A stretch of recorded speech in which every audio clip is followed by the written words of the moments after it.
ایسا تو ہوا ہے تاریخ میں کہ نبی آئے اور کتاب نہیں آئی، ٹھیک، لیکن ایسا کبھی نہیں ہوا کہ کتاب آئی ہو اور ساتھ نبی نہ آیا ہو۔ تو سب سے پہلے تو شیخ میں یہ چاہوں گا کہ قرآن کا مقصد اور قرآن کا سبجیکٹ کیا ہے، اس میں میں جو ہے آپ سے دیکھیں جی، قرآن کا مقصد ہے ہدایت، تو سبجیکٹ اس کا ہے انسان، اور انسان کی ہدایت کے لیے قرآن نازل ہوا ہے، اور انسان کی تخلیق کا مقصد اللہ کی بندگی، صحیح، وما خلقت الجن والانس الا لیعبدون، بالکل ٹھیک، لہٰذا بندگی کیسے کرنی ہے اس کی پوری ہدایت قرآن میں ہے یا صاحب قرآن کی سیرت میں۔ ٹھیک، بالکل ٹھیک، لہٰذا قرآن کو آپ کبھی بھی نبی اکرم صلی اللہ علیہ وسلم کی سیرت سے جدا کر کے نہیں پڑھ سکتے۔ اس کی وجہ یہ ہے کہ ایسا تو ہوا ہے تاریخ میں کہ نبی آئے اور کتاب نہیں آئی، ٹھیک، لیکن ایسا کبھی نہیں ہوا کہ کتاب آئی ہو اور ساتھ نبی نہ آیا ہو۔ اس کا مطلب یہ ہوا کہ جو صاحب قرآن کا اسوہ ہے صحیح، وہ زیادہ امپورٹنٹ ہے، اور قرآن جب نازل بھی انہی پر ہوا ہے، یعنی قرآن مدینہ یا مکہ میں تو نازل نہیں ہوا، صحیح، قرآن کہاں نازل ہوا ہے؟ نبی کریم صلی اللہ علیہ وسلم کے دل پر نازل ہوا ہے، صحیح، آپ کے قلب اطہر پر نازل ہوا۔ تو پھر نبی پاک صلی اللہ علیہ وسلم نے قرآن بتایا کہ یہ قرآن ہے تو قرآن بنا۔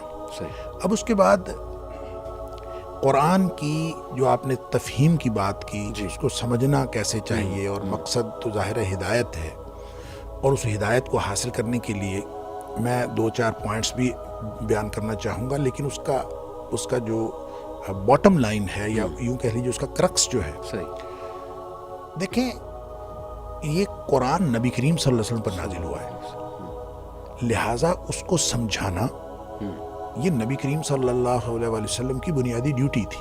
وَأَنزَلْنَا إِلَيْكَ الذِّكْرَ لِتُبَيِّنَ لِلنَّاسِ مَا نُزِّلَ إِلَيْهِمْ، ٹھیک، اے حبیب صلی اللہ علیہ وسلم، ہم نے آپ کی طرف نازل کیا ہے تاکہ آپ لوگوں کو بتائیں، لوگوں کے لیے واضح کریں کہ اس کے اندر کیا نازل ہوا ہے۔ صحیح، لہذا نبی اکرم صلی اللہ علیہ وسلم نے اللہ کے نازل کردہ قرآن کو پورا کا پورا سمجھا دیا۔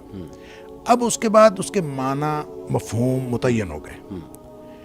کوئی بھی شخص جب اس کا مفہوم متعین ہو جانے کے بعد، دیکھیں کوئی چیز ایسی نہیں تھی جو نبی اکرم صلی اللہ علیہ وسلم کے دور میں صحابہ نے سمجھنی چاہی اور اس کی ضرورت تھی اور وہ سمجھ نہیں پائے، یہ ممکن نہیں ہے۔ ہاں البتہ کچھ چیزیں ایسی ضرور تھیں جو مستقبل میں وقوع پذیر ہونے والی تھیں، ان کو وہاں اس وقت نہیں سمجھا جا سکتا تھا۔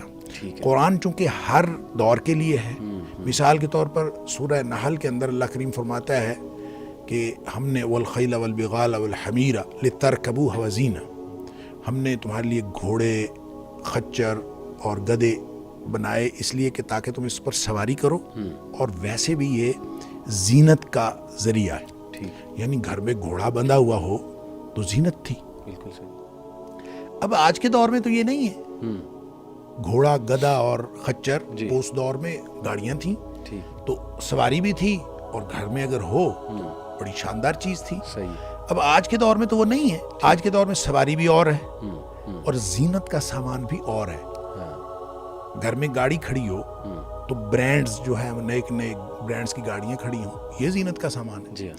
لیکن قرآن میں یہ نہیں کہا، قرآن میں ان چیزوں کی بات کی جو اس وقت ان کے لیے قابل فہم تھی۔